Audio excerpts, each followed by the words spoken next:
Movistar Sucursal Virtual está donde tú estás para que compartas más. Accede a tus principales servicios y consultas desde tu computador o smartphone en cualquier lugar. Únete a la compañía preferida. Movistar. Compartida, la vida es más.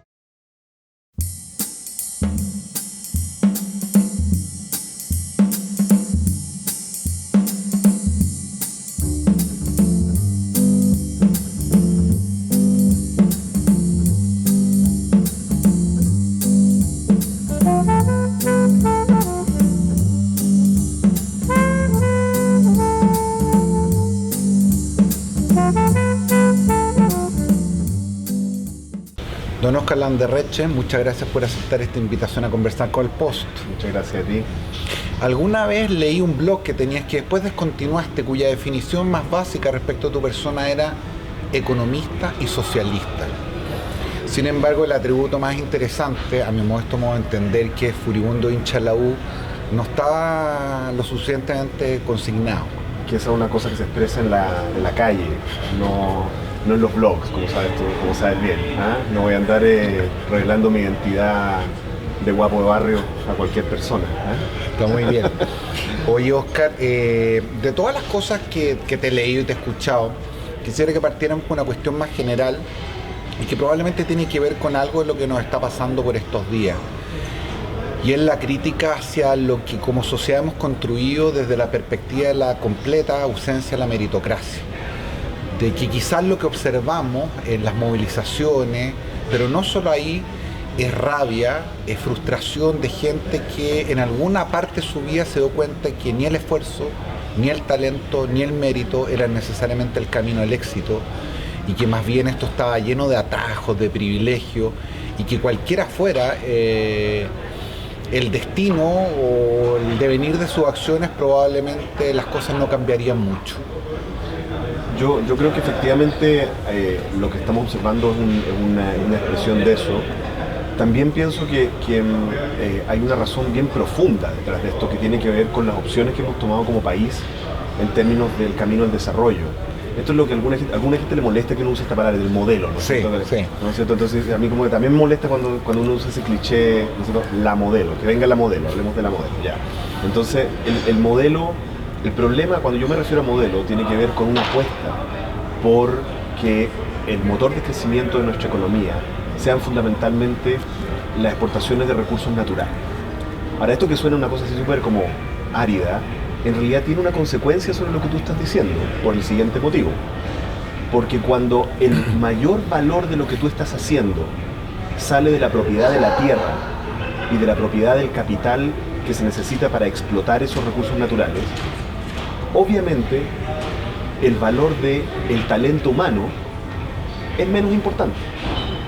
Mira lo que ocurre, por ejemplo, en la minería en Chile, ¿cierto? La minería es una actividad económica muy importante para nuestro país, genera una proporción enorme de nuestros ingresos fiscales, es el sueldo de Chile, digamos, los estudiantes movilizados hablan de una de sus consignas es renacionalizar el cobre, ¿no es cierto? Y sin embargo, es un sector que da poquísimo empleo, es un sector capital intensivo. Una mina de cobre hoy en día se explota con estos camiones gigantes, ¿no es cierto? Con un señor que está con un mouse, con un joystick, que está viendo el post, mientras opera una cuestión inmensa, con millones de toneladas de cosas. Entonces, es muy poco, esa industria no es una industria que premia la creación de mucha gente con talento, con conocimientos, con creatividad, ¿no es cierto? No tiene necesidad esa industria de tener una masa educativa importante.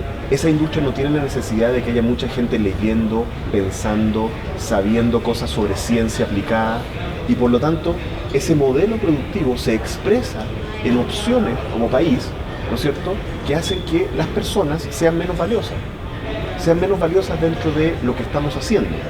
Y yo creo que la gente se da cuenta de eso, se da cuenta de que en el fondo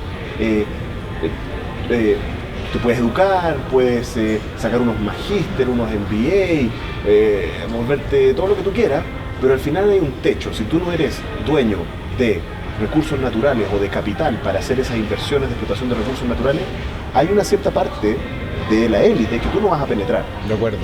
Corrígeme si me equivoco, porque como bien sabemos no soy economista y puedo aquí pecar de ignorante, pero si te entiendo bien, una de las virtudes que tiene proponer un esquema como el que yo estoy tratando de entender es que, a diferencia de lo que ocurre con la tierra o con el capital, donde es más fácil, evidente y casi natural la concentración, el talento humano por esencia es más desconcentrado, es decir, existen mucho más posibilidades de que aflore en muchos lados y por lo tanto la posibilidad de concentrarlo requeriría un esfuerzo de tal magnitud que quizás incluso naturalmente, si uno se concentrara más en la habilidad de las personas, los problemas de mejor distribución quedarían relativamente resueltos en el inicio.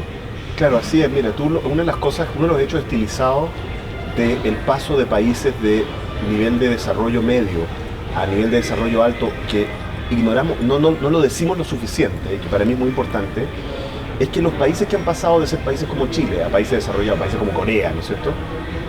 La verdad es que una de las cosas que les ocurre es que cambian lo que producen. No producen lo mismo cuando llegan a ser Corea que cuando eran como Chile. No significa que dejen de producir lo que producían antes, pero producen cosas nuevas. ¿Por qué? Porque se mueven hacia sectores en los cuales el capital humano, el talento, el recurso humano es más importante. Y naturalmente se vuelven más igualitarios. Por lo que tú estás diciendo, nadie puede ser médico, abogado, o sea, no sé, Sheldon Cooper, capaz, ni siquiera, ¿no es cierto? Pero el resto de nosotros solamente puede ser una de esas cosas.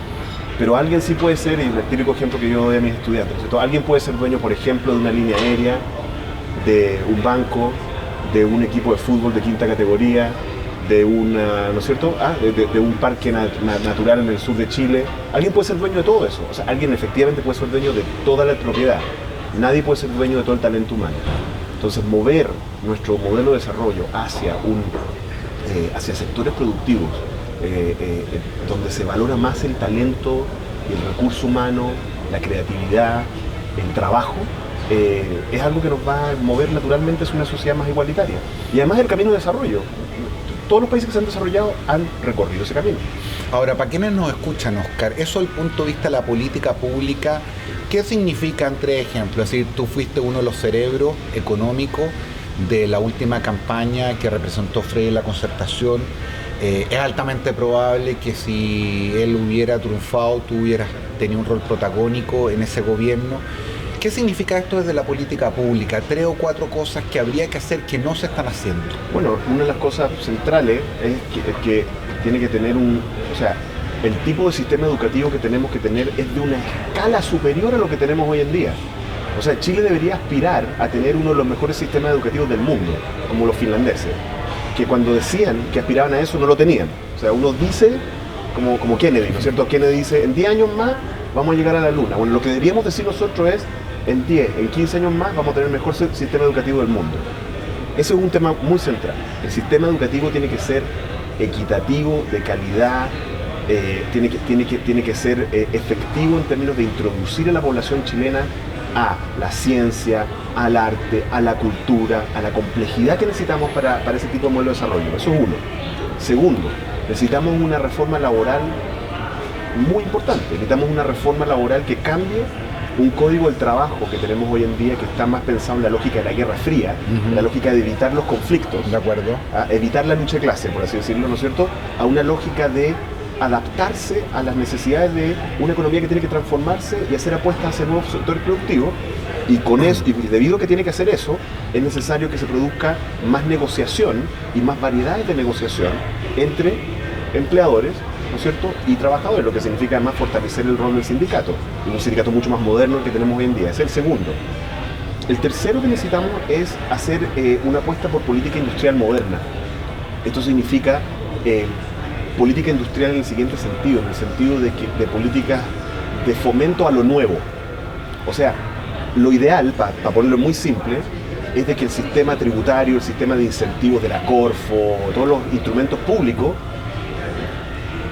extraigan rentas de estos sectores rentistas de recursos naturales y las usen para que aquellos empresarios o innovadores que quieren apostar a nuevos sectores ojalá tengan los mínimos impuestos posibles, tengan las mayores facilidades para desarrollar esos nuevos negocios. O sea, una política industrial desarrollada lo nuevo, los nuevos sectores, las cosas que no hacemos. Hecho estilizado de la economía chilena que es terrible. El orden del 80% de nuestras exportaciones están concentradas en algo así como 20 productos. Eso es una brutalidad. O sea, 80% son 20 productos, pero lo peor es esto. La mitad de esos 20 productos los estamos produciendo hace 40 años. Entonces, cuando yo te digo como que la destrucción del ingreso, digamos.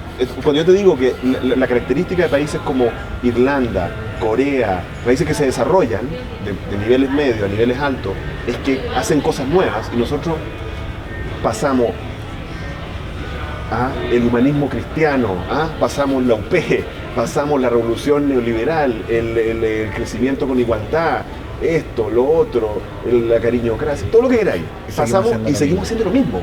Entonces, la política industrial que tenemos que tener es movernos hacia incentivar los nuevos sectores. Entonces, la reforma laboral, política industrial, política educativa, la reforma educativa sustancial.